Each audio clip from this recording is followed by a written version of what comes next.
guys, welcome back to my channel, and today is question and answer video. And this video is more about the questions that we are always receiving on our channel or Facebook page. And the question that we will be talking about today is, I need help. I have 50 Mbps of internet subscription plan, but I'm only seeing 5 Mbps of actual download whenever I try to download a file. Okay, I believe this is more of a confusion or clarification. And let us try to understand what is really happening here. First, understanding your internet bandwidth subscription plan. When you try to check the internet service provider subscription plan, you will see something like this, or maybe this, or maybe this. Okay, aside from those different numbers, check on the letters following it. Mbps, which means megabits per second. And usually, network transfer speed is measured by megabits or gigabits per second, or Mbps with small letter b.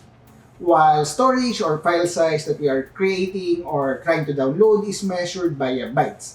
Like for example, 5 MB of Excel file is also the same as 5 megabytes of Excel file, where B is actually in capital letter, which means bytes. And now, just remember, small b is for bits and used to measure transfer speed, while capital B is for bytes and usually used for size or capacity. And for every 1 megabyte, there is an equivalent of 8 megabits. If I want to download an 8 megabytes of file in 1 second, I would need at least 64 Mbps or 64 megabits of internet bandwidth. Okay, still confused? Maybe let us try to perform a real scenario regarding this one. Okay guys, and now let us try to check our actual internet speed with Converge, which is plan 2,500 pesos or 300 Mbps of download and 300 Mbps of upload speed. And right now, we are hitting around 288 download speed. And guys, try to check this information. We are getting Mbps with small letter b, which means bits. Okay, for network transfer speed, it is small b. For bits, megabits. And our upload speed is somewhere around 294.18 megabits per second. Okay, and now let us try to check or download the file from Steam. Okay, let's play this one. Okay, Steam is actually a platform where you can actually download and play games.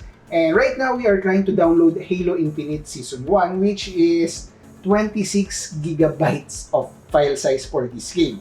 And as you can see, it is capital GB, bytes, gigabytes. And the actual download that we are getting right now is 31.2 MB/s, or megabytes per second.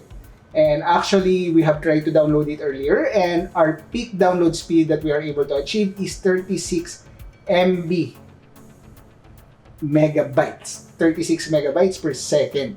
Okay, and let us try to check if it is actually realistic or hitting the actual bandwidth that we have on our Converge subscription plan.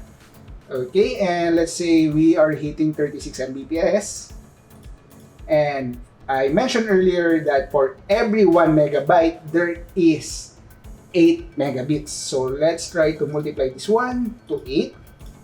And guys, as you can see here, we are